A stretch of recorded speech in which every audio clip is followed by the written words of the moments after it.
Cavy Central Guinea Pig Rescue. Hi Cavy Central followers, it's great to see you again. I've missed you over the last few days.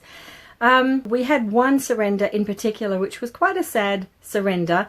The couple that own these piggies are leaving to go overseas, and they wanted to bring them in so that they could get another opportunity to live with someone else.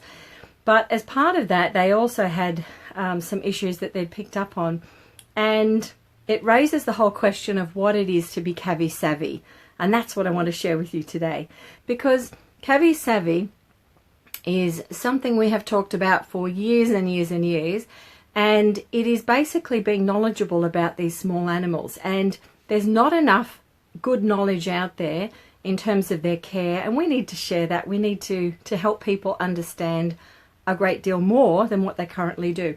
When I was a child, we really didn't know much about guinea pigs at all. We do know so much more now. But again, that information just isn't common knowledge, it isn't commonplace, and it can change the lives of these pets, and also families feeling more confident and comfortable in knowing that their animals are kept well. So, coming back to this couple that surrendered their gorgeous little piggies, one of them had started to lose some fur. So they took this piggy to a vet, and I'm not going to name any names. But effectively, the guinea pig has got a mite fungal issue, and the vet prescribed this, which is chlorhexidine.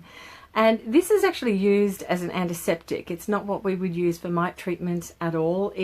What it did was actually, she was bathing him in this, and it did clear the area so that there wasn't so much white skin and fungal showing anymore, but it did nothing to actually stop what was actually causing that. And sadly, the piggy, I'll show you some photos later of him in care. He has other issues as well, but this particular piggy, this is not what we would use to treat a guinea pig. Now that's a vet, and you know, money was exchanged for care and for knowledge, but it wasn't the right information. And this is what I'm talking about, being Cavy savvy. Even though you may go to a vet, we have what we call Cavy savvy vets. We also have Cavy savvy people. So if you are aware fully of their conditions and what can be used in their care, the right treatment can be given. And suddenly, certainly this little piggy was let down. So chlorhexidine is not what we would use in the instance of treatment for this little animal, and we'll put his details up later. You can see his progress. One of the other things that they were using inadvertently was straw. And this is something that pet shops often want to sell you in addition to other items. They'll tell you it's fantastic bedding, it's really great for them, it has all of these benefits. I've spoken about straw before. One of the key things with straw is it's not absorbent. So if it's being used as bedding and you've got a guinea pig that is urinating in that area, the moisture is going to stay there on the straw rather than being taken away from the animal. So you've got a perfect situation where fungal and where mites want to harbour, and it can take hold. So be really mindful of the fact that straw is not something that I find to be recommended. It's certainly comfortable bedding, but if you do choose to use it, you need to ensure that it's cleaned regularly and it doesn't harbour that liquid, doesn't harbour moisture in it. So that's the trick with straw. And sadly, this is one of the reasons why this particular piggy ended up in this way, because there was moisture there. He has a hip issue, and so he doesn't want to move around as much, so he's constantly sitting in areas that are comfortable. But the problem is the moisture level then creates this other secondary problem. So there we have it. Cavy savvy, being aware of your guinea pigs, knowing all that you can in terms of their care is really, really key. There are vets who are Cavy savvy and there are other vets who are not. They tend to see lots of cats and dogs, and their knowledge in this area is really lacking.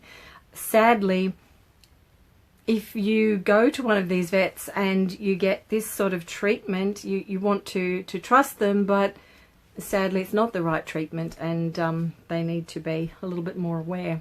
If you do have any questions about your guinea pig, regardless of where you are in the world. You can pop up a photo, you can ask, look guys, what do you think about this? You've got many Cavy savvy people who really do know about guinea pigs that can advise you, perhaps look at this or to look at that, and we can go from there.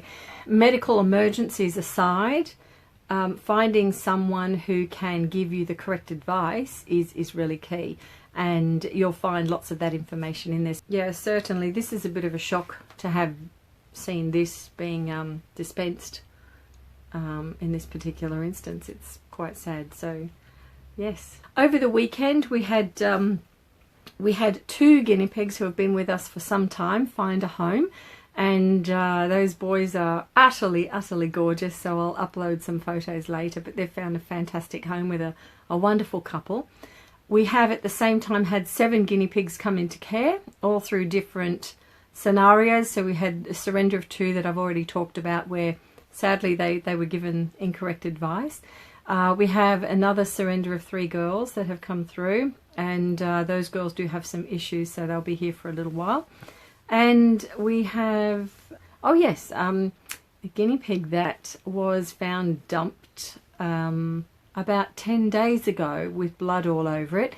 He arrived here late last night, so thank you to Hayley out there who has transported him from the vet to us, and I will talk more about that vet, who are very Cavy savvy and have gone out of their way to help with this small animal. So we'll put his story up separately, but he is here and he is settling at the moment, so perhaps tomorrow, the next day, we'll do a little segment on him. He's utterly gorgeous, but he has been through quite a lot. So with that, everyone, I hope you're having a good day out there. If you do think of any questions, please jot them down below. I do look at them all the time, and I can happily dive in and help you with those. And yeah, I'll see you a bit later.